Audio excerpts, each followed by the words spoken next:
not in a field of spirituality kung hindi ko nakilala yung isang tao na baguhin yung pananaw ko sa buhay. Dahil nagkaroon ako ng pagkakataon na makilala yung twin ko kung bakit nasa twin flame journey ako.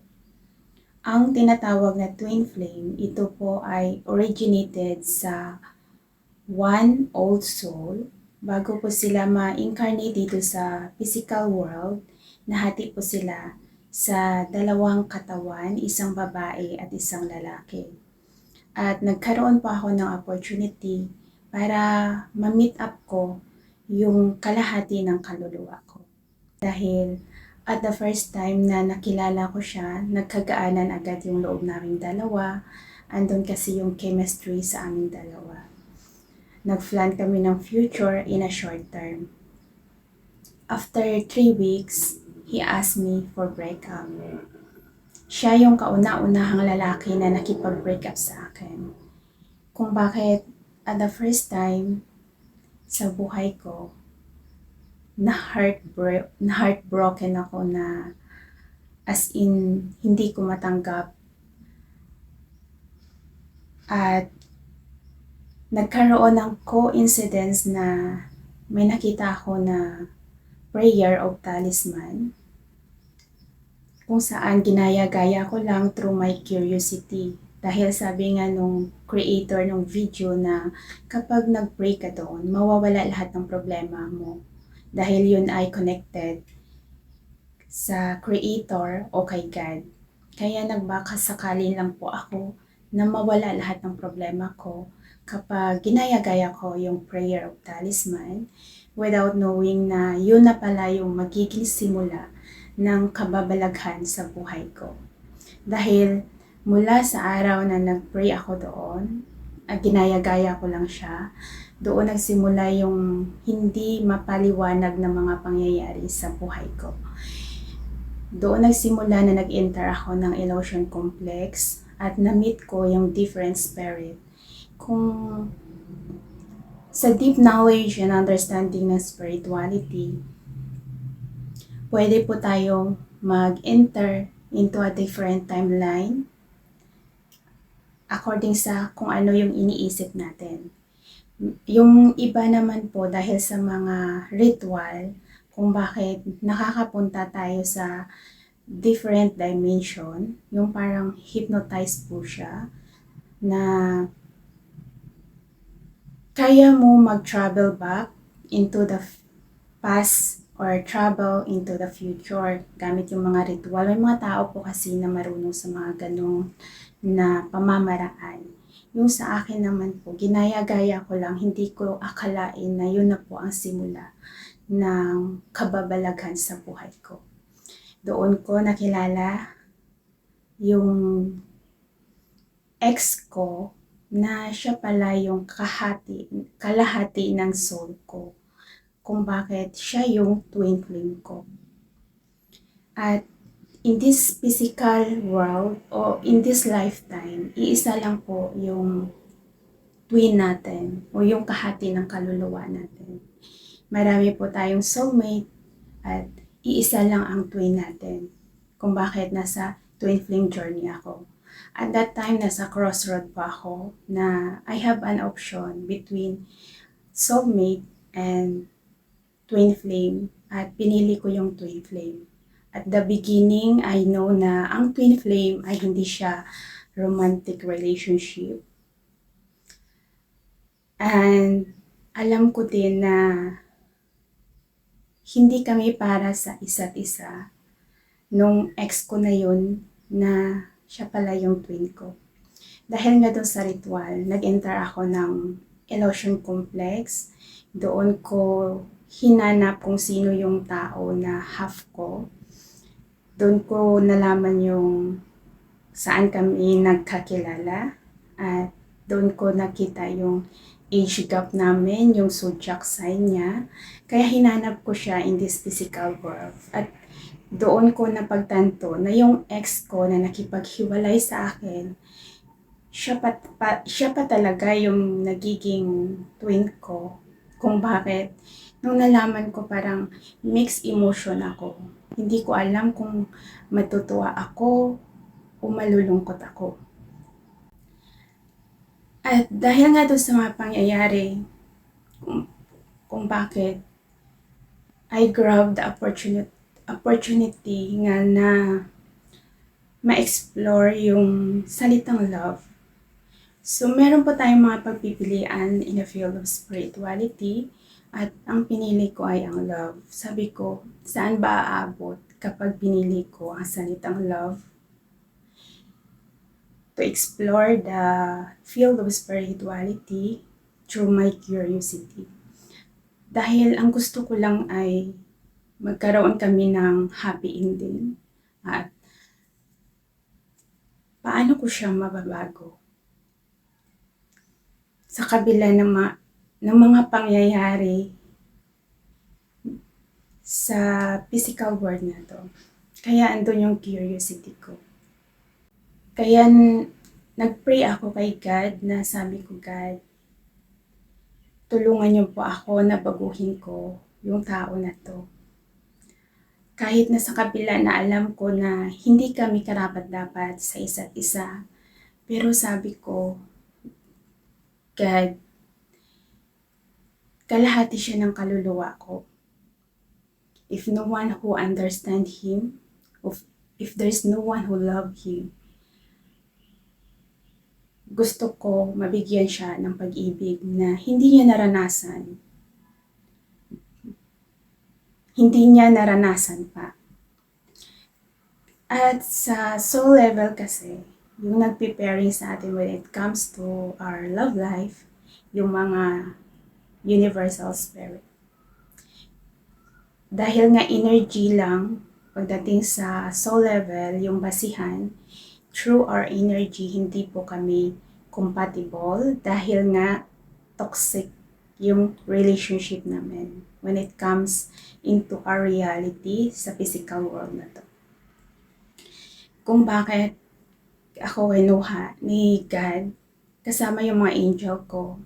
Dahil nga, ang twin flame ay, ito po ay ang couple na made by heaven. Heaven. Yung soulmate kasi parang universal couple siya. Ang twin flame, heavenly couple. Kung bakit kinuha ako ni God, tinulungan niya ako na according sa mga gusto ko, sa will ko at sa minamanifest ko. Since the day na nakipag-break up siya sa akin, automatic yun, naka-block na agad ako sa social media kung saan doon lang yung communication namin. Yung mga pangyayari na napaka-imposible ay nagiging possible dahil nagkaroon kami ng another chance na in-unblock niya ako, na nagkaroon kami ng communication after a few months. Dahil yung mga pangyayari na hindi ko kaya, si God yung lumalaban sa akin. Kaya yung mga impossible na mangyayari in this physical world, naging posible po siya. Dahil andyan si God na tumutulong sa akin para magiging reality yung minamanifest ko. Sa loob ng 2 years, na heartbroken ako ng 6 na beses sa iisang lalaki lamang. Dahil siya lang talaga dati, yung goal ko lang talaga ay kung paano ko mabago siya sa kabila ng mga pangyayari sa aming dalawa. At sa loob ng 2 years, parang full of challenge siya. Pero masakit lang dahil doon sa mga pangyayari, doon kasi ako natututo dahil nga ginamit ko yung pain na yon para matuto in every situation sa buhay natin.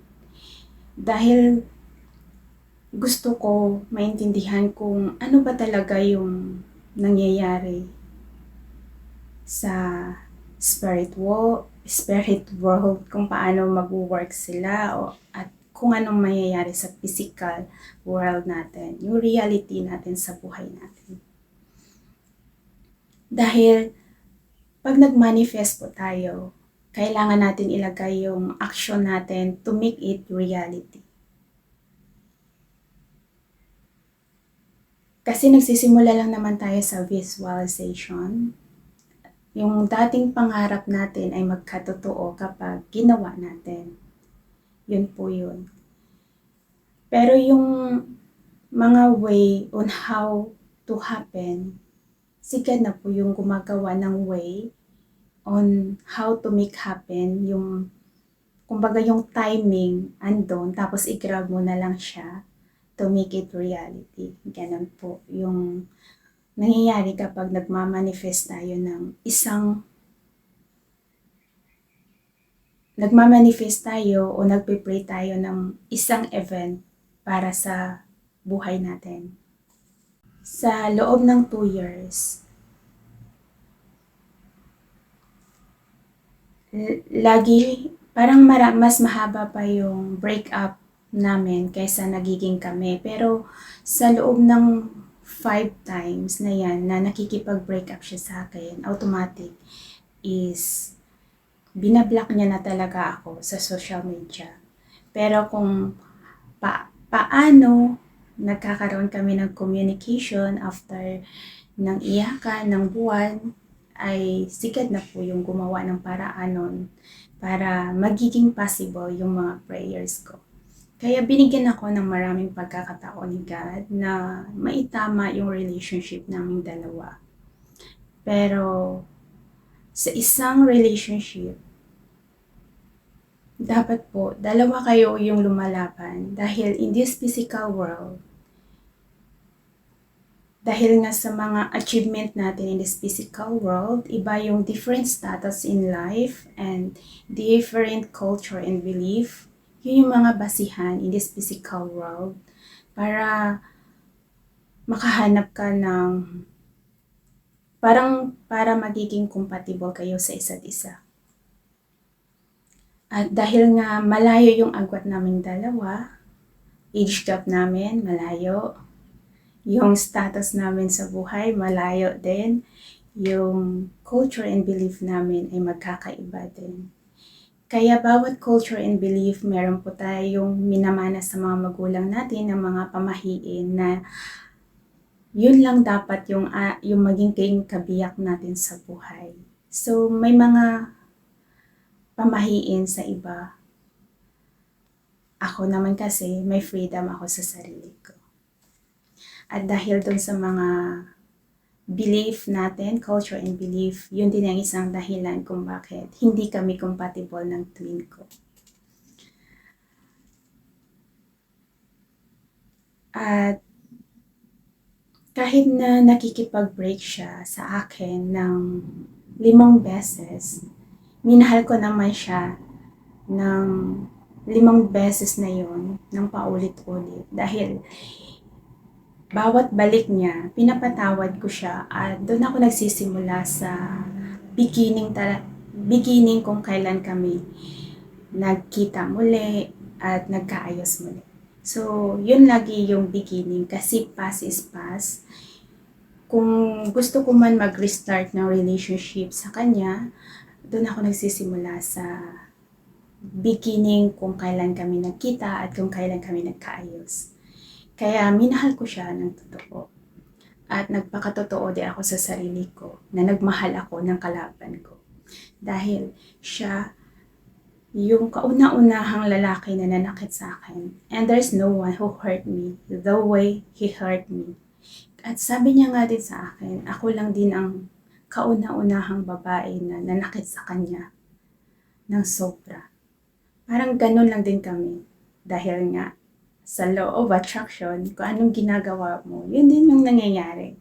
Kaya parehas lang kami actually sa nararamdaman naming dalawa every time na nakikipaghiwalay siya sa akin. Pero every time na hinihiwalayan niya ako, pinaparusahan niya yung sarili niya, hindi siya kumakain, hindi siya natutulog ng maayos. Kumbaga, pinaparusahan niya yung sarili niya every time na nasasaktan siya.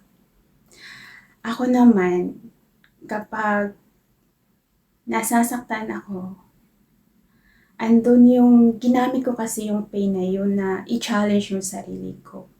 Hanggang kailan itong lalaki na to magmamatigas sa akin? Sa kabilang ba ng nangyayari, kaya ko pa rin ba siya baguhin? Dahil nga love yung pinili ko, so andun yung curiosity ko. Saan aabot ang salitang love? Paano niya baguhin siya? Using the word love. Kung bakit sa 5 beses na paulit-ulit kong tinatayo yung relationship namin, binibuild up ko yun. Pero 5 beses niya din na tinitibag kung ano yung tinatayo ko. Kaya mahirap sa isang relationship mag-build up ng strong relationship kung wala kayong proper communication. Dahil kung toxic nga po yung relation namin, kaya kumbaga lack of communication kaming dalawa. Andun ako sa point na gusto ko makipag-usap sa kanya pero siya ayaw makipag-usap sa akin. Hindi siya nagko-coordinate on how to make the relationship magiging maganda at magiging strong yung foundation. Kung bakit wala siyang matinong foundation. And sa 5 naming breakup, sabi ko sa kanya, huwag ka naman mag-give up sa relationship natin. Kaya natin ito pag-usapan o yung aayusin. Pero sabi niya sa akin, ayaw niya magkaroon ng competition sa pag-ibig. Ayaw niya yung maraming challenge siyang hinaharap. Kaya parang mas madali kasi sa kanya yung mag-give up kaysa sa subukan niya yung isang bagay na hindi niya pa nagagawa. Ayaw niyang tanggapin. Kaya after 5 times namin na hiwalayan, nag-move on ako. After 3 months of breakup, pwede na po tayo magsimula ulit ng another relationship. Kaya nag-try ako sa soulmate at nagiging okay naman yung relationship namin. Balance naman siya. Ano siya, caring and loving. Maganda kasi pag soulmate kasi parang maano siya, mapayapa. Pag after ng 3 months na nasa relationship na ako, bumalik siya. Sabi niya sa akin, meron akong cancer. Nasa stage 4 na siya. Dahil nga siya yung weakness ko, kung bakit iniwan ko din, nagpaalam din naman ako sa present boyfriend ko na babalik ako sa ex ko. Dahil para sa akin, hindi naman mahalaga kung ilang araw na lang yung itatagal ng buhay niya dito sa mundong ito. Ang mahalaga sa akin is yung present time na magiging kami ulit. Yung i-cherish namin yung moment na andito pa siya. Kaya nakipagbalikan ako sa kanya. At dahil nga sa hindi niya rin matanggap na nag-move on ako, na nagkaroon ako ng another relationship after ng breakup namin, kung bakit hindi rin nag-work yung relation namin after 6 times, pang-anim na yun na try namin, hindi pa rin siya nag-work. At plus, nasa stage 4 na yung cancer niya. At dahil nga workaholic din siya kasi, na wala siyang oras para sa sarili niya, kundi parang more time niya talaga sa trabaho niya. Kaya sabi ko, dahil nga nasa stage 4 cancer na, kailangan niya ng chemotherapy, na kailangan niya ng sapat na pahinga para sa sarili niya. Kaya tinanong ko siya, sabi ko, hindi pa ba sapat yung ipon mo, yung investment mo para gamitin mo yun hanggang sa huling araw na masaya ka? Dahil yung point ko dun is, bakit kailangan mo pa pahirapan yung sarili mo kung alam mo naman na mamamatay ka? Hindi, yung last moment mo, gamitin mo na lang na magiging masaya ka. At least, yung hindi mo pa nagagawa ay nagagawa mo siya. Pero dahil nga, iba din yung mindset niya. Dahil siya yung inakala ko dati na masamang tao. Pero nung nakilala ko siya, siya pala yung tao na puno ng wound o yung trauma sa buhay niya. Yung mga life experience niya, paano siya lumaki.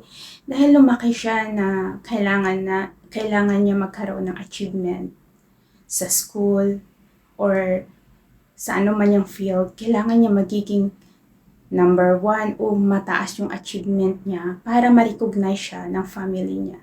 Para magiging proud yung family niya sa kanya at magkaroon siya ng love at attention sa family niya. So parang nag-grow up siya sa ganun na paraan kung paano siya tinatrato ng family niya. Kung baga yung environment niya on how to grow, kung paano siya nag-grow up, kung bakit nagkaroon siya ng trauma sa buhay niya, galing sa childhood niya na hindi niya na-release. Kaya nung nag-grow up siya, para siyang apektado yung mental and emotional feelings niya kung bakit ganun siya mag-isip.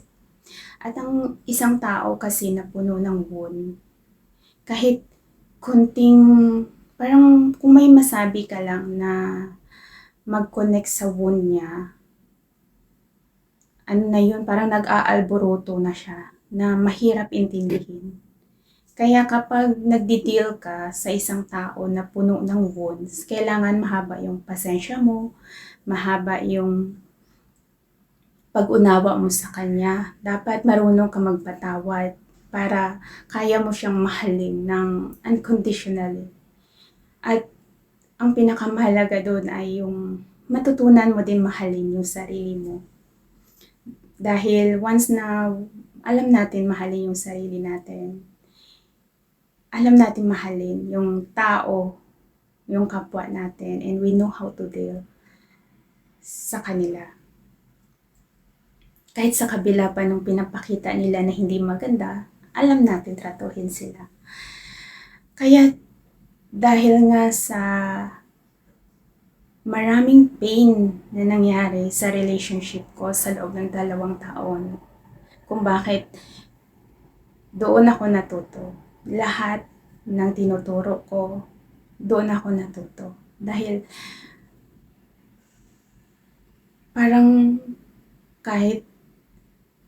kumapit ka na lang na, kumbaga, kung ito yung fairy tale ng buhay ko, at that moment, magbabakasakali ako sa fairy tale na parang make it come true. When it comes to our love life. Kaya marami akong sinubukan para ma-experience every situation. At dyan ako natuto lahat ng tinuturo ko. Kasi yung purpose ko lang dati is iisang tao lang yung ililigtas ko. Yung twin ko yun. Dahil nga nagkakilala kami sa soul level at doon ko siya nakita sa dark side. Kaya nag-go through ako the darkness to light para lang mabago ko yung isang tao. At gagawin ko lahat para sa taong minamahal ko kung bakit nag-go through it ako sa darkness of my life. Yun yung pinakamasakit na nangyari sa buhay ko sa loob ng 2 taon. Kaya, I am so grateful sa lahat na natutunan ko sa journey ko, sa twin flame journey ko. Dahil, after ko mag-learn ng lesson, kailangan ko i-share yung knowledge and understanding na natutunan ko sa journey ko, kung bakit I start preaching. Dahil ito po ay about lamang sa life natin in this physical world and yung sa soul level natin. Dahil binubuo po tayo ng physical na katawan at ng kaluluwa na kailangan po natin i-balance. Dahil ito po ay connected and apektado kasi yung mental and emotional feelings natin and our physical body kapag hindi balanse yung emotion natin. Kaya kumbaga parang this is the way on how to make us balance using the word love. Kaya kung normal ka na tao, kapag pakinggan mo ako, parang abnormal o yung weirdo ko mag-isip. Dahil po yan sa twin flame journey ko.